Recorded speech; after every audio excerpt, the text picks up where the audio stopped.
these days our schedules are not aligning. These days we are more focused on work, we are more focused on relationships, and our social life has become very tiny. Like we only might have one friend, or even less. Some people do not have friends. They say that I know people, they are my acquaintances, they are my co-workers, but I don't have friends, I don't have anyone to share my pain with, and nobody understands me, and this is very sad and this is very isolating at the same time. In today's day and age of social media, most of us are lonely, and loneliness is surging, it's trending right now, and that's a sad thing. There's nothing we can do about it because our lifestyles have become so isolating that we prefer spending time on our own than spending time with your friends and family. Dealing with solitude and this loneliness can be really hard for so many people because at the end of the day, we humans are social creature and we look for meaningful connections and meaningful relationships.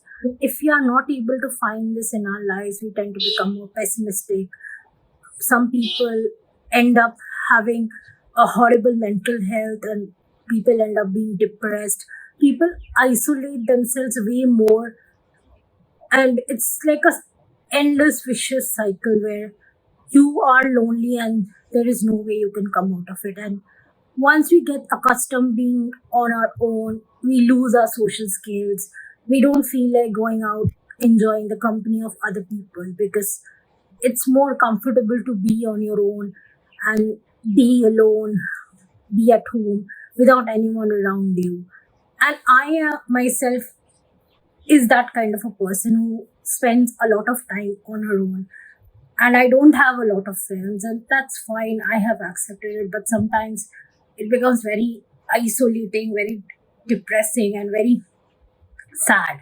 So I have figured out some interesting ways I can, cope up with this isolation, with this loneliness, and with this entire episode without having to actually go out or without having to like make friends, because the obvious solution of dealing with loneliness is going out and making friends. But what if some people do not want to make friends? What if some people are introverts? And for me, I was not an introvert. I was an extrovert, but I had some previous experiences with friends. uh, People betrayed me, people treated me horribly, and I just cannot deal with a lot of drama and betrayal so much. So it's like a preference for me to stay alone and only have very few people in my life who I can trust, because these people cannot be available all the time for me. I know, because they have their own lives, and with that, sometimes I end up feeling very lonely, and nothing can actually help me with that. Like, if you tell me to watch a movie, I can watch a movie, but how many movies can I watch to cope up with loneliness? I can play a game, watch a movie, but that's not a solution to dealing with loneliness. We need some solution which are more concrete, which are long term, and which will help us to actually not make us feel those negative feelings. Because if you distract yourself for a while, it's just temporary. But once you have stopped watching the movie, or stopped playing the game, or stopped doing any activity that you were doing to distract yourself from that entire situation, you end up realizing that you are lonely and there is no way to deal with that. First and the most important thing I want you to do is just accept it that you have chosen this life for yourself. You have chosen to limit people around you, and there is a very good reason behind it.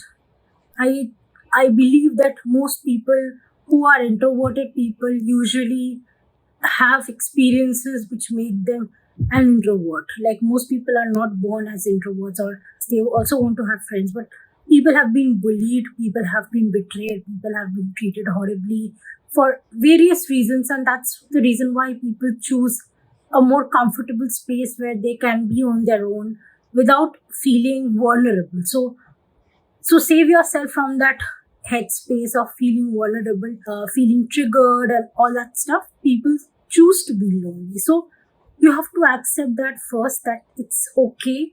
You have chosen this life for yourself and you are in control. It's not like anybody's putting you in a prison and they are forcing you to be alone and not spend time with people. It's not like that.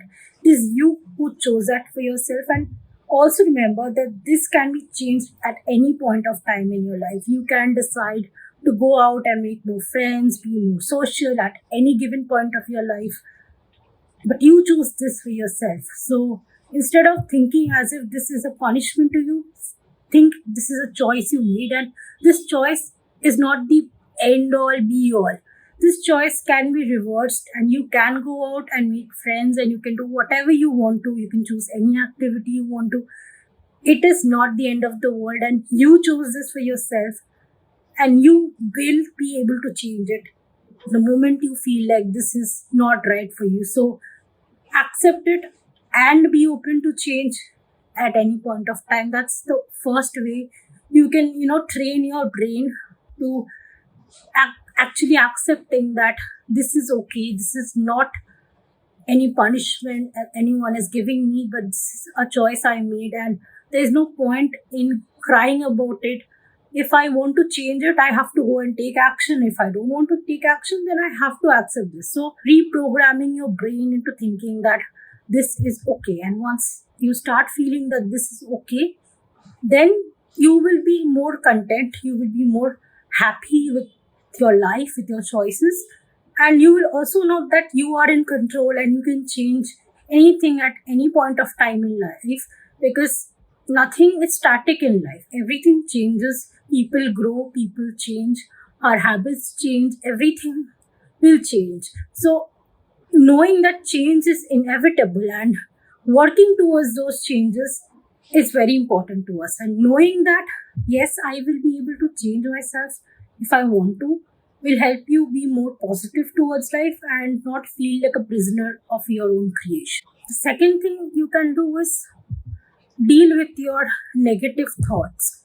How you can deal with them? There are a few ways you can deal with them. One is writing them down in a journal. You can write your negative thoughts and negative self pattern in a journal, and you can keep it. But some people are not very good writers or they are not able to articulate it. So something you can do is record yourself. Like you can use a camera to record yourself, and if you're not comfortable in front of a camera, then you can obviously record yourself speaking.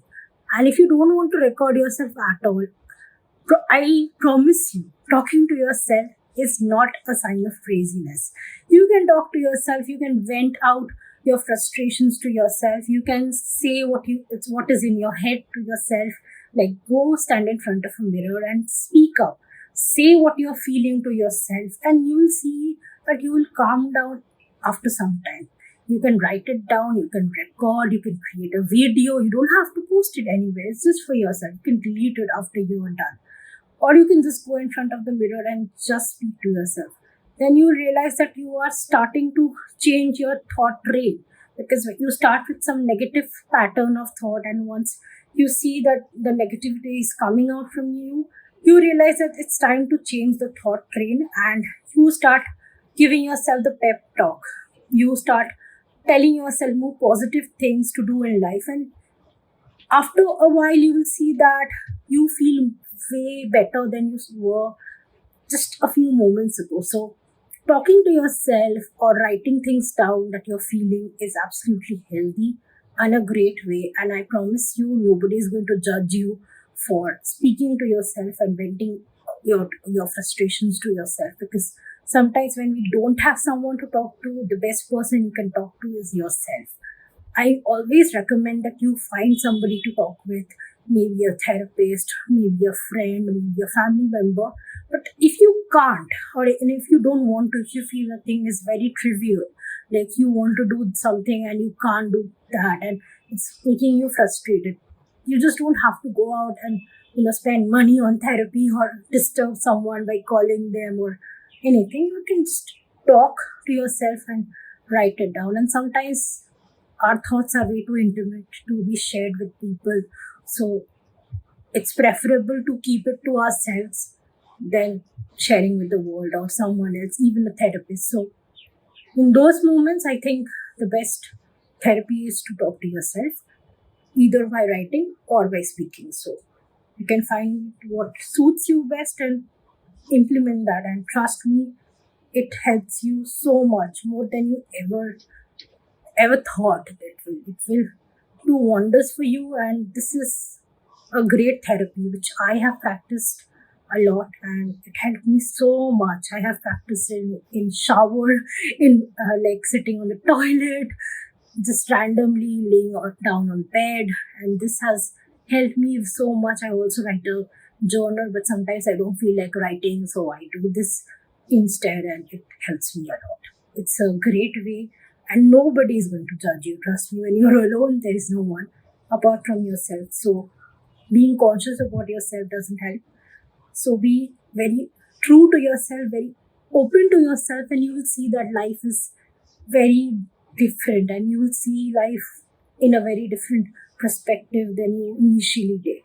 The last one is kind of by the books, and something that has always helped people throughout, that is connecting yourself with nature. Now, in our modern societies, we are losing nature.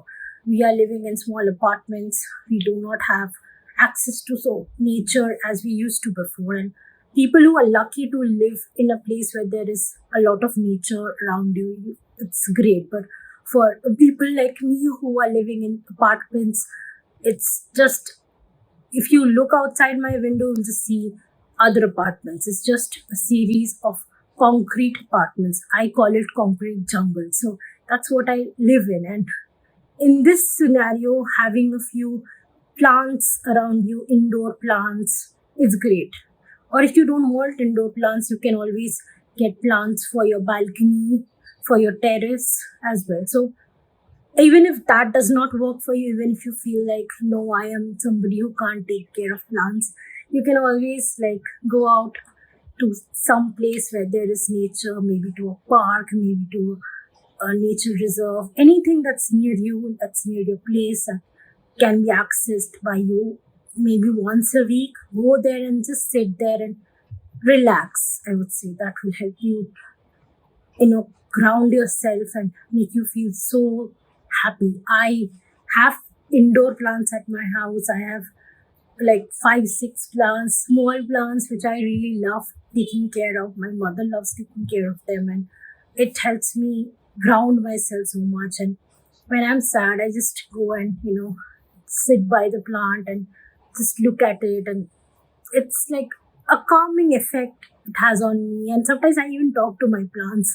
My mother talks to my plants as well. Like, it's our plant. I won't say mine, but it's our plant. So I and my mother both talk to the plants, and we feel good. I'll show you my plant. This is my favorite plant. It's a bamboo plant, and I really love this plant. My mother purchased like 3 years ago, and this is our first plant. We also have other plants, but this is like our favorite.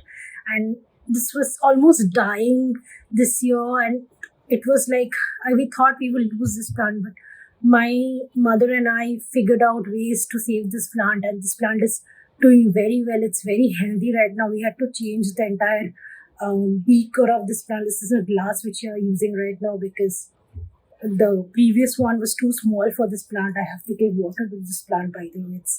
It has drank all the entire water which we had given. So I take care of this beautiful Chinese bamboo a lot, and this plant gives me so much positivity. And I guess, you know, actually having nature around you does beautiful wonders. And if you can get plants at your home, it's a great idea. And if you cannot, then just go out and spend some time in nature from time to time. And you will see that your life becomes more positive, and you will feel less lonely knowing that even if there is no person around you to connect with, these plants are living objects and they have a life. And talking to plants is great therapy for me, for my mother, and I think many people will relate to this. So try that sometime. And it's stupid but also nice. Like, sometimes I believe that stupid things makes us happy. So I would rather be stupid and happy than be, or very serious and know it all and sad. That's my motto, and I follow this a lot. That's the end of this video. I just shared 3 doable steps which I do to deal with loneliness, because telling you to go watch a movie or play a game or do all the random things which people keep on telling me is just not worth it, because doing these unconventional things, yet conventional things, have helped me a lot, and I wanted to share them with you guys so that I'm able to help you guys feel more positive and less lonely in life, because I relate to this so much. I feel so lonely on certain days where my friends are not available for me, my family is busy, there is no one to speak with, there is no one to share my thoughts with. And in those days, using these small tricks helps me feel so much better. So I hope you would use this and let me know if they have helped you or not. Thank you so much for watching. If you like my content, please subscribe, leave a comment down below, and also hit the like button. Thank you. Bye.